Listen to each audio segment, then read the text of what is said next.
L'Évangile selon Jean. C'est l'un des récits les plus anciens de la vie de Jésus et nous apprenons à la fin du livre qu'il a été écrit par l'un des disciples les plus proches de Jésus, aussi appelé le disciple que Jésus aimait. Il apparaît plusieurs fois dans l'histoire elle-même, mais son identité demeure sujette à discussion car on se demande s'il s'agit de Jean, le fils de Zébédée, l'un des 12 disciples, ou d'un autre Jean qui a vécu à Jérusalem, connu plus tard dans l'Église sous le nom de Jean l'Ancien. Quoi qu'il en soit, le livre incarne son témoignage et a été brillamment conçu dans un but précis qu'il dévoile peu avant la fin. Jean affirme que l'histoire est écrite pour que vous puissiez croire que Jésus est le Messie et qu'en croyant, vous ayez la vie en son nom. Jean croit que le Jésus dont parle ce livre est vivant et réel et qu'il peut changer votre vie à jamais. La conception du livre est vraiment géniale. La première moitié du livre commence par un poème d'introduction et un court récit, suivi d'un grand nombre d'histoires sur Jésus opérant des miracles qui contribuent à accroître la controverse. Et tout cela mène à son plus grand miracle, la résurrection de Lazare, qui suscite la plus grande controverse car les leaders israéliens décident de tuer Jésus. Ensuite, on enchaîne sur la seconde moitié du livre, dont les chapitres portent sur la dernière nuit de Jésus et ses dernières paroles à ses disciples, suivi de son arrestation, son procès, sa mort et sa résurrection. Le livre s'achève sur un épilogue. Dans cette vidéo, nous allons nous concentrer uniquement sur la première moitié du livre. Le livre s'ouvre sur une introduction en deux parties. Tout d'abord, un poème qui commence par « Au commencement était la parole », une allusion claire à Genèse 1, où Dieu a créé toute chose par sa parole. Les paroles d'une personne sont distinctes de cette personne, mais elles sont aussi l'incarnation de la pensée et de la volonté de cette personne. Alors, Jean dit que la parole de Dieu était avec Dieu, c'est-à-dire distincte. Pourtant, la parole était Dieu, donc divine.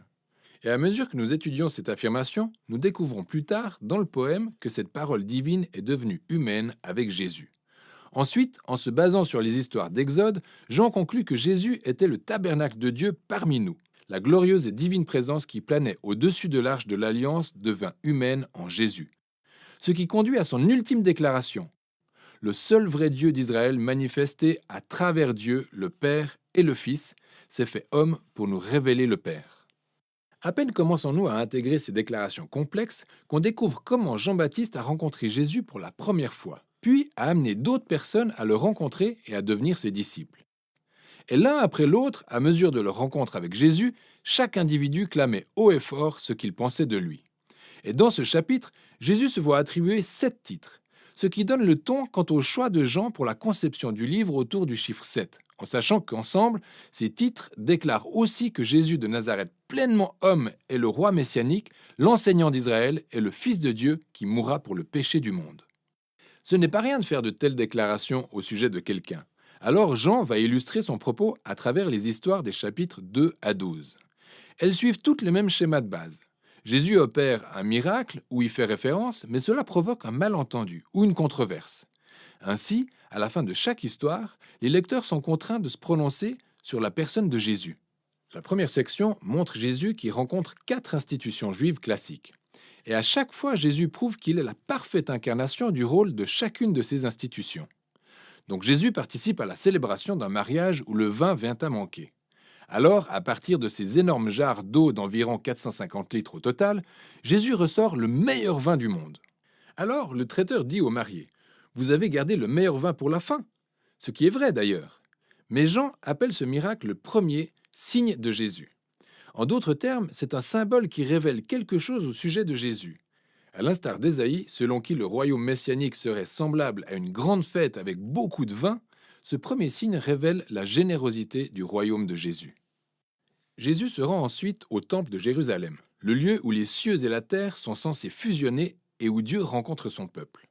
Et Jésus assoit son autorité sur le temple en chassant tous les commerçants et en mettant un terme au sacrifice d'animaux. Et lorsque les leaders du temple le menacent, il leur dit « Détruisez ce temple, je le rebâtirai en 3 jours ».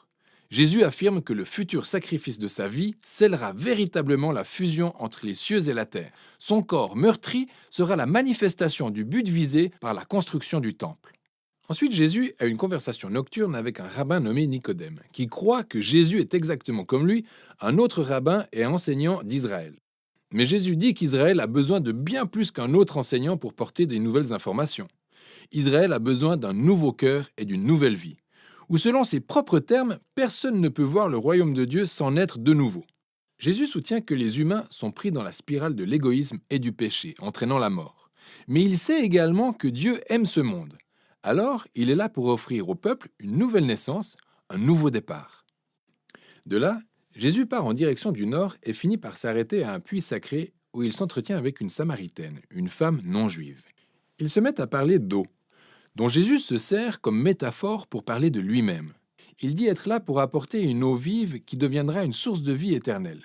Dans le livre de Jean, ce terme fait référence à une nouvelle qualité de vie, imprégnée de l'amour éternel de Dieu.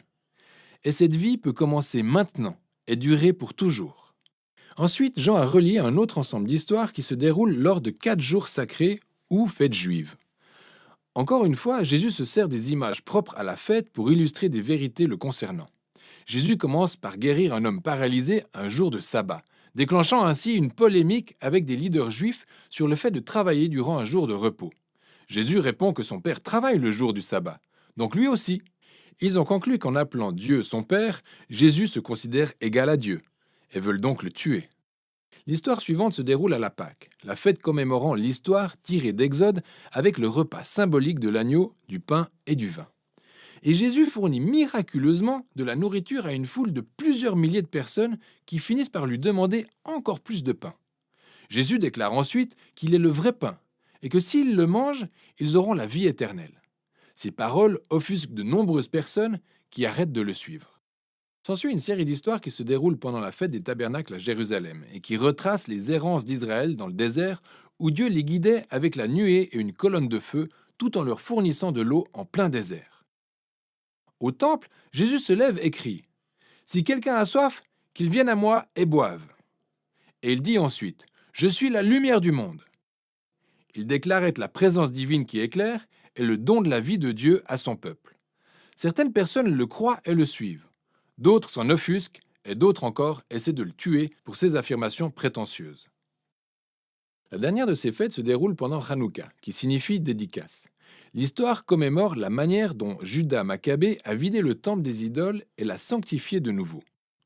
Jésus se rend ensuite au temple et affirme être celui que Dieu a sanctifié et qu'il est le véritable temple où la présence de Dieu demeure. Il dit également « Le Père et moi sommes un ». Et les leaders de Jérusalem sont si furieux d'entendre ça qu'ils mettent en œuvre un plan pour tuer Jésus. Ils décident donc de quitter la ville. Tous ces conflits débouchent sur un dernier miracle. Jésus apprend que son cher ami Lazare est malade, mais sa famille vit près de Jérusalem, qui est désormais un piège mortel pour Jésus. Il est clair que Jésus pourrait rester à l'écart et éviter de risquer sa vie, mais il aime Lazare. Alors, quand il apprend que Lazare est mort, il part le ressusciter. Il rappelle Lazare à la vie depuis sa tombe, conscient que cet acte lui coûterait la vie. Bien évidemment, la nouvelle de cet incroyable miracle se propage très vite et comme Jésus s'en doutait, les leaders de Jérusalem l'apprennent et commencent à comploter pour l'assassiner. Jésus entre donc dans Jérusalem comme le roi du peuple d'Israël, mais rejeté par ses leaders. Ainsi, la première moitié de l'évangile de Jean s'achève sur un acte de Jésus qui donne sa vie par amour pour son ami. Il s'agit à l'évidence d'un signe qui nous rapproche de la croix et que nous examinerons plus en détail dans la vidéo suivante. Mais pour l'instant, c'est tout pour la première moitié de l'évangile de Jean.